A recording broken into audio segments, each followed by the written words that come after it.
한국인 사람들이 이제 미국으로 이민을 오기 시작했다고 합니다.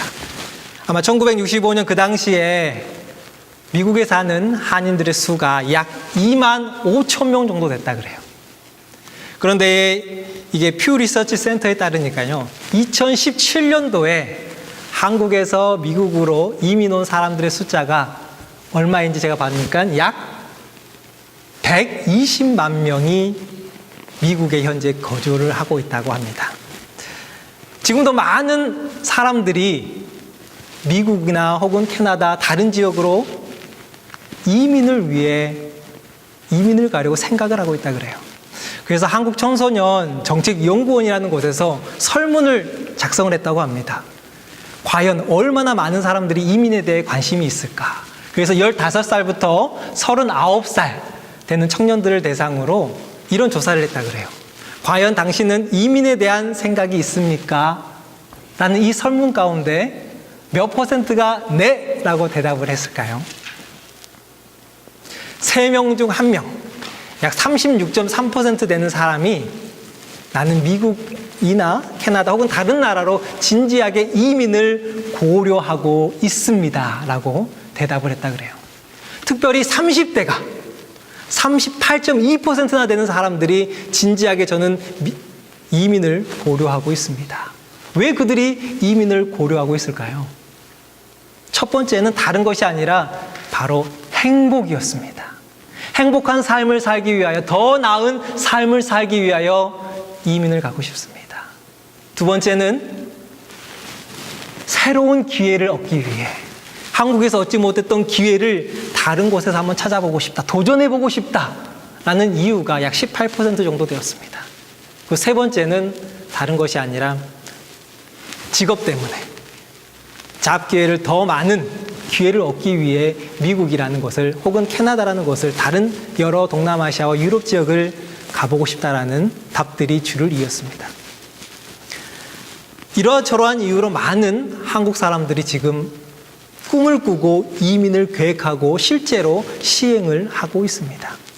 아마 여러분들도 그러한 마음 가운데 속에서 아마 이 미국이라는 곳에 터를 잡고 살고 계시지 않는가 하는 생각을 한번 해보게 됩니다. 혹 여러분들은 행복하십니까? 여러분들이 꿈을 꾸었던 아메리칸 드림을 이루고 계십니까? 정도의 차이는 있겠지만은 행복하다라고 대답하실 수 있는 분들도 계실 테고, 한국에서도 어려웠는데 지금 여기서도 비슷합니다 라고 힘들어하신 분들도 분명히 계실 것입니다. 정도의 차는 있지만은 모두가 나름대로의 삶에 대한 평가와 또한 행복이 있을 줄로 생각이 됩니다. 그런데 여러분들의 자녀는 어떠한 생각들을 갖고 있을까요? 한 연구소에, 상담 연구소에서 한번 체크를 해봤습니다. 우리들의 2세가, 이민 자녀들 2세가 찾아왔을 때 어떠한 이유로 그들이 상담의 문을 녹화한 줄 아십니까? 가장 흔한 이유는 다른 것이 아니라 부모와 자녀와의 갈등 때문이었습니다. 분명한 것은 부모와 자녀의 갈등은 한국에서도 미국에서도, 그리고 어느 지역, 어느 인종, 시간, 나이와 상관없이 발생하는 것이 갈등입니다. 그런데 특별하게 이민자들 가운데 나타나고 있는 갈등의 가장 커다란 원인이 무엇인가 학자들이 연구를 해보니까요, 바로 acculturation gap이라는 게 있더라고요. 한국에서는 잘 쓰지 않은 단어인데, 어떤 사람이 새로운 문화권에 들어갔을 때 문화를 통해서 어떻게 됩니까? 배우게 되고 적응하게 되고 그 문화에 따라야 되는데요, 우리 1세대 한인 사람들은 이미 우리들의 마음 가운데, 행동 가운데 한국적인 마인드와 풍습과 가치관들이 굳게 자리 잡고 있다 그래요. 그러다 보니까 아무리 미국에 와서 미국적인 마인드와 사고를 가지려고 해도 어느 일정 부분은 한국적인 마인드들이 남아있다 그럽니다. 이에 반면에 우리의 자녀들은요, 학창시절에 온 자녀들은 금방 영어에 익숙해지고 미국인들이 쓰는 사고 방식과 여러 가지 것들이 익숙해지다 보니까요, 시간이 지나면서부터 부모들이 생각하고 있는 가치관과 판단들과 또한 자녀들이 생각하고 있는 그런 생각들이 조금씩 벌어지는 것이 자연스러운 일이라고 합니다. 제가 그러면 과연 이들 가운데 어떠한 고민이 있을까? 어떠한 갈등이 있을까? 저는 직접 경험해 보지 못했기 때문에 이를 모티브로 한 드라마나 영화나 혹은 책들을 살펴보았습니다. 아마 캐나다에서는 아마 킴스 컨베니언스라고 해서 김씨네 편의점, 지금 한국에서도 이제 방영을 준비한다고 하고 있는데 아주 큰 히트를 치고 있다고 합니다. 그 내용이 다른 내용이 아니라 바로 1세대 이주민들과 그리고 2세대 자녀들 가운데 속에서 나오는 갈등을 소재로 하고 있습니다. 안타까운 사실이 뭔가 봤더니요, 아버지와 첫째 아들과의 관계가 아예 단절되었더라고요. 아예 첫째 아들은 렌트카 회사 속에서 일을 하면서 아버지를 찾지 않습니다. 아버지와 관련되어 있는 어떠한 것들도 벽을 쌓아놓고 아예 연락을 똑 끊어버렸더라고요. 과연 그들 사이에 어떠한 일이 있었기에 이러한 일들이 있었을까? 저는 저 소설책을 한번 봤었는데요. 유계화 씨가 지은 법원으로 가는 길. 그 길에서는 1세대와 1.5세대의 갈등을 다루고 있더라고요. 그 이민을 결정한 아버지가 이민을 결심한 가장 커다란 이유는 다른 것이 아닌 자녀의 행복이었습니다. 한국 사회 속에서 경쟁하고 힘들게 올려가봤자 결론적으로는 불행할 것이 뻔하다라는 생각 가운데 결정을 하는 것이 이민을 가면 조금 더 우리 자녀들에게 행복한 삶을 주지 않을까. 이러한 목적을 가지고 이민을 왔습니다. 5년이라는 시간이 지났어요. 첫째 아이가 영어를 능통하게 되면서부터 모국어를 읽기 시작합니다. 그리고 아버지와의 관계 속에서 마찰이 있다 보니까 어머니가 없으면요, 대화를 하지 않는다 그러더라고요.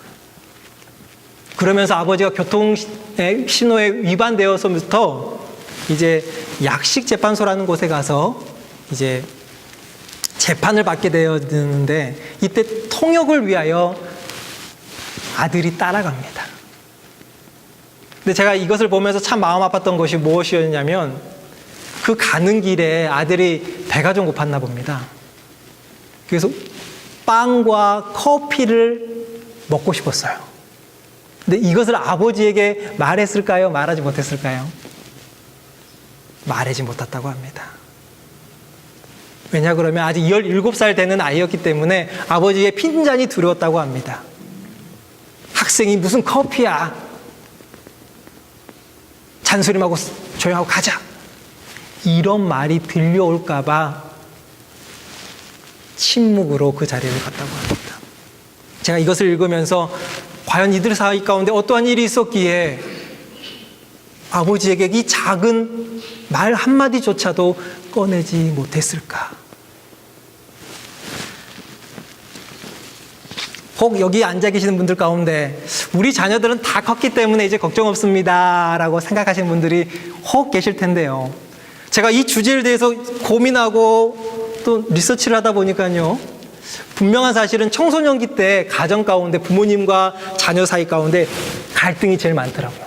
근데요, 의외로 5, 60대가 넘어가면서부터요, 다 큰, 우리 영어로는 이제 adult children이라고 하지요. 다 큰 성인 자녀들과 부모님들 사이의 갈등 또한 이에 청소년들의 갈등만큼이나 높은 치수를 표시하고 있더라고요. 제가 살펴봤을 때는 한 28%가 청소년기에 갈등이 있다고 한다 그러면 26%나 되는 우리 가정 가운데 부모님들과 다 큰 성인들과의 갈등이 일어나고 있었다는 사실입니다. 미국인들은 이렇게 이야기를 하더라고요. Adult parents divorce is his parents, their parents. 저는 이 이혼이라는 말이 과연 무엇일까라고 생각을 해서 좀 의아하게 생각해서 그 신문을 읽었는데 다른 것이 아니라 나를 너무나 어린아이 취급하고 형만 좋아하고 나를 너무 나의 존재감을 깔게 뭉개고 그리고 내 삶을 이해하지 않는 부모님과의 단절을 선포하는 것이었더라고요. 이처럼 이 갈등이라는 것이요, 우리 주변에 널리 퍼져 있는데 어떻게 이것을 해결해야 될지 모르시는 분들이 너무나도 많다라는 사실입니다. 갈등이라는 것은 서로 반대 의견이라든지 혹은 반대적인 원리를 가지고 있음으로부터 나타내는 불일치를 의미합니다. 그러다 보니까 옳고 그름의 문제가 아니에요. 서로 다름의 문제입니다.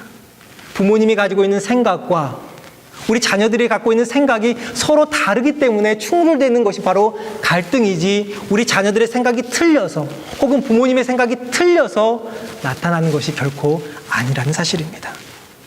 그렇다고 한다 그러면 이 서로 다른 이 내용들을 어떻게 조화시키느냐가 우리들에게 남겨진 숙제가 아닌가 생각이 됩니다. 아마 여러분들이 어린 시절에, 아마 학생 시절에 이러한 실험 한 번 정도는 해보지 않았을까 생각이 되는데요. 커다란 비커 위에 혹은 유리병 위에 기름을 한 3분의 1 정도 넣고요.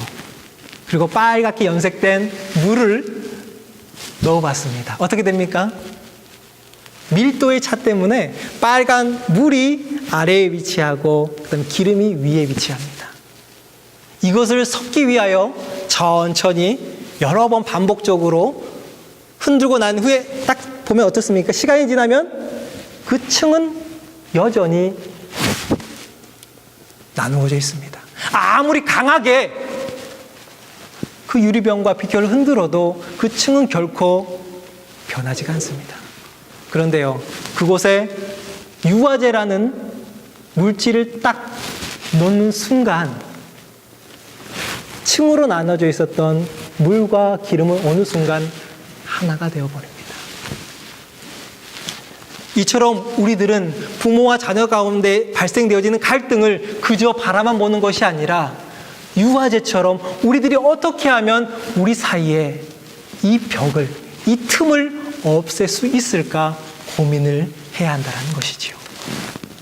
많은 사람들이 갈등이 발생되었을 때 어떻게 행동하는지 아십니까? 미국에서 제가 자료를 찾으려고 했는데 못 찾았어요. 그래서 한국 자료를 인용을 하는데 30%는 어떻게 하냐 봤더니 그냥 참습니다. 그러려니. 46% 정도는 어떻게 하는지 아십니까? 열심히 대화를 합니다. 왜 그러니? 무슨 일이 있니? 이 갈등을 한번 해결해 보자. 그리고 16% 정도는 열렬하게 논쟁한대요. 아빠가 그러면 안 되지. 너가 그러면 안 되지. 토탈 90%가 넘는 가족들이 이 문제를 가족의 범주 안에서 해결하고 있다는 사실이었어요. 오직 약 3%만이 다른 주변인들에게 어떻게 할까 도움을 구하고요. 한 3.6%만이 전문적인 기관을 찾아가서 이러한 고민이 있습니다. 어떻게 할까요? 상담한다고 그러더라고요. 90%가 넘는 10명 중 9명은 이 갈등의 문제를 그들 스스로의 힘으로 해결하려다가 보니까요. 자녀들이 이야기를 합니다. 부모님들과 이야기는 하고 있지만 뭐가 안 된다고요? 서로 소통이 되질 않습니다.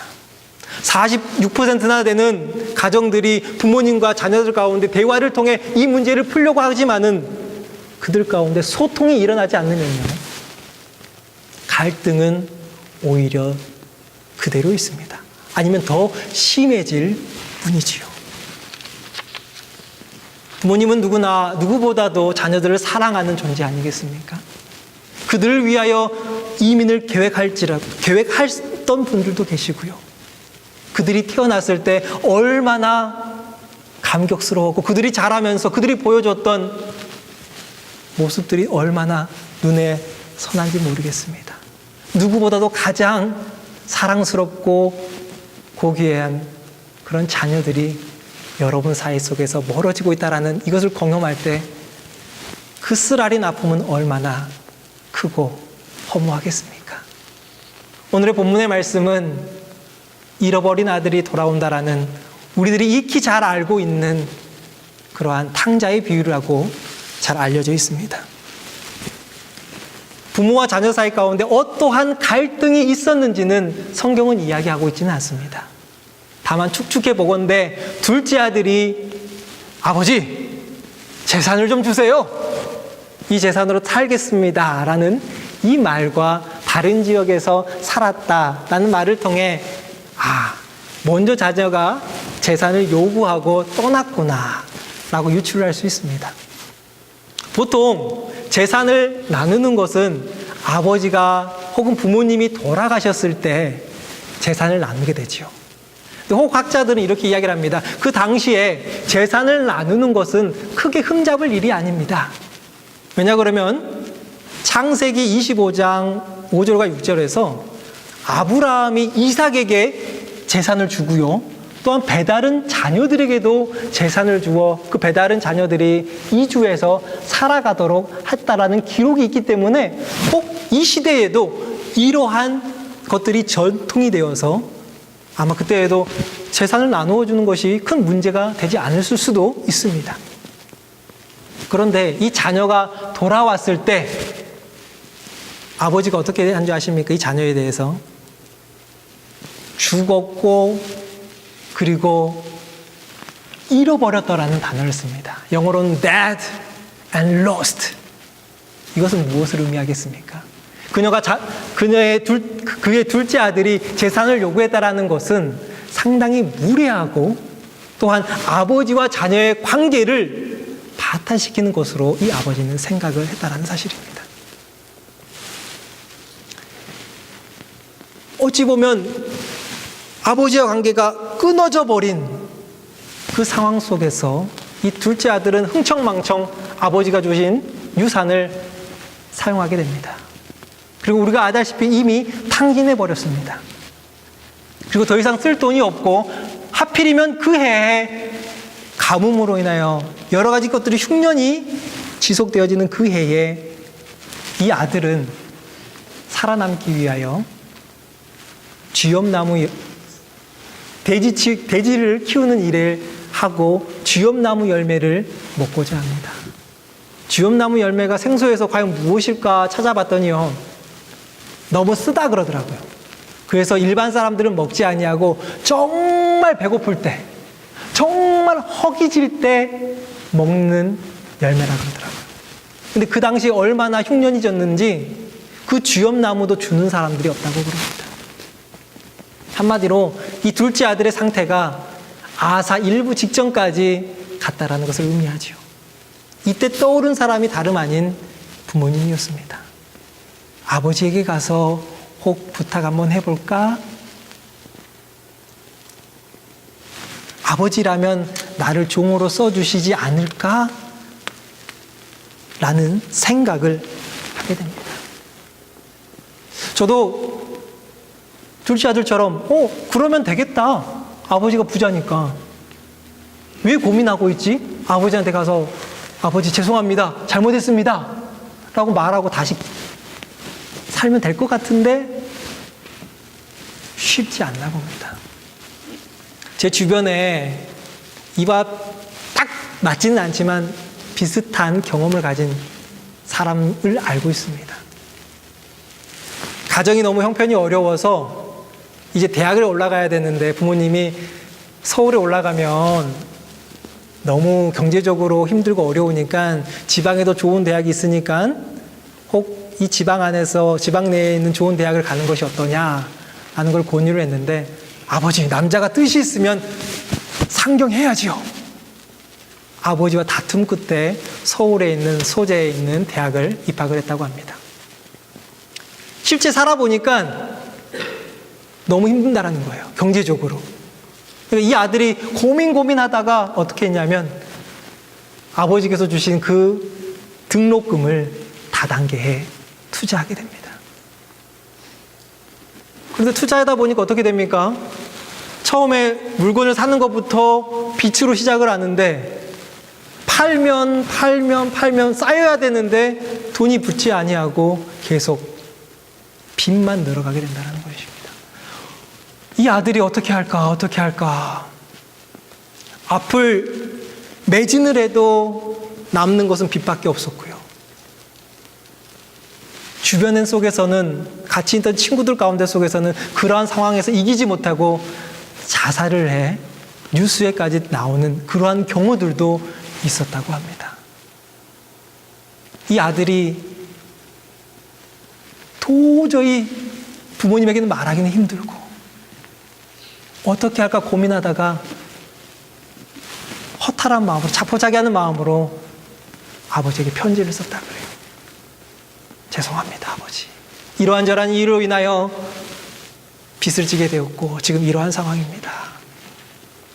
이때 아버지가 저 같았으면 막 혼냈을지도 모르겠어요. 마음은 안 그러지만 얼마나 고생했니? 그 돈이 어떤 돈인데 내가 뭐라 그랬니? 아버지가 따뜻하게 찾아오셔서 안아주셨다 그러더라고요. 참 고생이 많았다. 지금도 그 가정은 어렵게 하루하루를 살고 있습니다.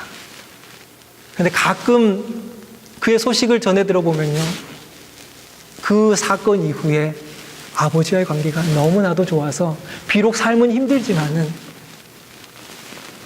그의 삶은 행복하다 그러더라고요. 아마 이 둘째 아들이 아버지에게 찾아가는 것이 쉽게 보여질 수 있지만은 아버지에게 죄를 범하고 그 모든 것들을 탕진해버린 둘째 아들의 입장 속에서는 쉽게 나아가는 것이, 아버지께 한 걸음 나아가는 것이 결코 쉬운 일이 아니었을 것입니다. 그런데요, 아마 죽음의 문턱 가운데 그가 선택을 했던 것 같아요. 아버지께로 가자. 그런데 그 죽음의 문턱 가운데 속에 선택했던 이 아버지께로 나아가는 이 한 걸음이 분명한 사실은 아버지와의 관계를 회복시키기 위한 걸음이 아니었습니다. 나를 살기 위해, 지금 배고파 죽기 일부 직전인 이 삶을 이기기 위해, 극복하기 위해 걸어갔던 한 걸음인데, 부모님은 이 상황을 어떻게 해결합니까? 종으로 사용해 주십시오라는 이 아들의 청에 듣지 않은 채 좋은 옷으로, 장식품으로, 신발로, 그리고 잔치로 그를 맞아주신다는 사실입니다. 제가 이 글을 읽으면서 아마 많은 분들이 하나님을 아버지와 만약 매치를 시키는 경우들이 많이 있을 것 같아요. 우리들의 사리사욕과 욕망과 욕심과 정욕을 따라 살아가는 인간, 우리들의 모습 가운데 속에서 하나님과 멀어져 버린 우리들의 인간을 향해 하나님께서는 직접 예수 그리스도를 보내주시면서 그 십자가를 통해 갈라졌던 이 틈을, 관계의 틈을 메워주신 하나님의 사랑을 우리는 기억하게 합니다. 사랑하는 여러분, 하나님은 그 관계를 회복시키기 위하여 사랑하는 독생자 예수 그리스도를 내어주셨습니다. 혹 우리 가운데, 우리의 삶 가운데 이러한 갈등이 있습니까? 여러분들의 자녀를 위하여 무엇을 줄 수 있으신지요? 하나님이 그의 가장 소중한 독생자 예수 그리스도를 주셨다면 여러분들은 무엇으로 여러분들의 자녀에게 주실 수 있으십니까? 제가 여러분들에게 제안하는 것은 기도 제목들을 서로 공유해라는 것입니다. 혹 말하기가 아직 서툴거나 낯선 사람들 가운데 경우 속에서는 기도 노트를 한번 써보는 것이 어떻습니까?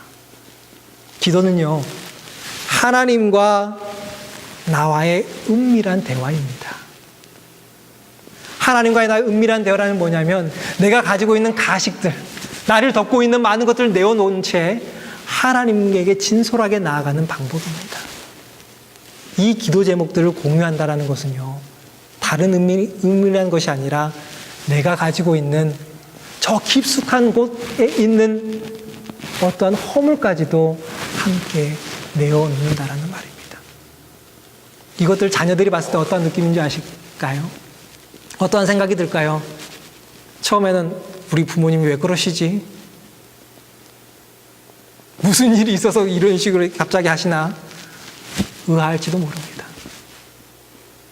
그런데 중요한 사실은 이러한 행동들이 반복되어질 때마다 이 자녀들이 무엇을 느끼게 되냐면 부모님이 나에게 한 걸음 한 걸음 걸어오시고 계시는구나. 유스그룹을 사역하고 있는 우리 많은 목사님들과 전도사님들과 함께 나눌 수 있는 시간들이 있습니다. 근데 처음 단상 위에 섰을 때 유스그룹들이 목회자를 혹은 전도사님들을 바라보는 시선이 곱지 않다 그래요. 왜 그런가 봤더니 금방 있다가 떠날 사람. 그러다 보니까 내 마음을 그들에게 오픈을 하지 않는다 그래요. 내가 마음을 좁아져 뭐해? 한 1, 2년 있다 가볼 사람들인데 그 아픔을 내가 간직하느니 나는 차라리 마음의 문을 열지 않겠어. 그래서 처음 그들에게 설교한 사람들이 깜짝 놀란다 그래요. 너무 냉랭한 반응과 시선들에. 그런데요, 1년, 2년, 3년 그들과의 관계가 지속되어지고 그들과의 관계 속에서 신뢰가 싹트기 시작하면요, 평생을 함께하는 파트너로 생각한다고 합니다. 내 마음 가운데 신뢰가 형성되었기 때문에 그들에게 많은 것들, 모든 것들을 내어줄 수 있는 그러한 존재로 발전을 하게 된다는 거더라고요. 우리 유스그룹 친구들이 이러한 삶의 과정 가운데 이러한 모습을 간직하고 있구나. 한두 번 신뢰를 보여주는 것이 아니라 지속적으로 우리 사랑하는 자녀들을 위하여 나의 마음을 오픈할 때에 언젠가 그들의 마음이 오픈되어질 수 있습니다. 제가 특별히 기도의 제목들을 함께 공유하자고 제안하는 것은 다른 이유 때문에 그런 것이 아닙니다. 내가 가지고 있는 어떠한 문제들과 아픔들을 우리 자녀들도 함께 느끼고자 하는 것이지요. 한때 우리 디민 과정에 있는, 목회학 박사 과정에 있는 목사님들이 모여서 자신의 아픈 이야기를 영성 훈련 차원 가운데 속에서 했던 경험들이 있습니다. 쉽지가 않더라고요. 내 약점을 드러낸다라는 것이 저 사람이 나를 어떻게 생각할까? 저 목사님이 너를 어떻게 바라볼까? 이러한 시선들 때문에 내 약점을 내어놓는 것이 결코 쉬운 일이 아니었습니다. 근데 처음 한 목사님이 내가 이 교회 가운데 속에서 사역하면서 번아웃 되어지고 육체적으로, 영적으로 정말 소진되어지는 이 현상들을 함께 나눈 적이 있어요. 그분이 그렇게 자기의 마음 가운데 있는 어려운 점들을 나눌 때요, 그곳에 있는 많은 목사님들이 함께 기도하고 조언을 절대 하지 않았습니다. 이렇게 해라, 저렇게 해라, 이건 어떻겠냐? 결코 조언을 하지 않았습니다. 단지 그분이 그 문제를 좀 더 깊이 묵상할 수 있도록요, 질문을 했습니다. 혹시 무엇이 그렇게 목사님을 힘들게 만드셨는지요? 혹시 왜 그런 일들이 목사님의 마음을 어둡게 하셨는지요? 질문을 하다가 보니까요, 그 사이 가운데 누가 역사하셨냐면 성령님께서 그 목사님의 마음을 어루만져 주고 계시더라고요.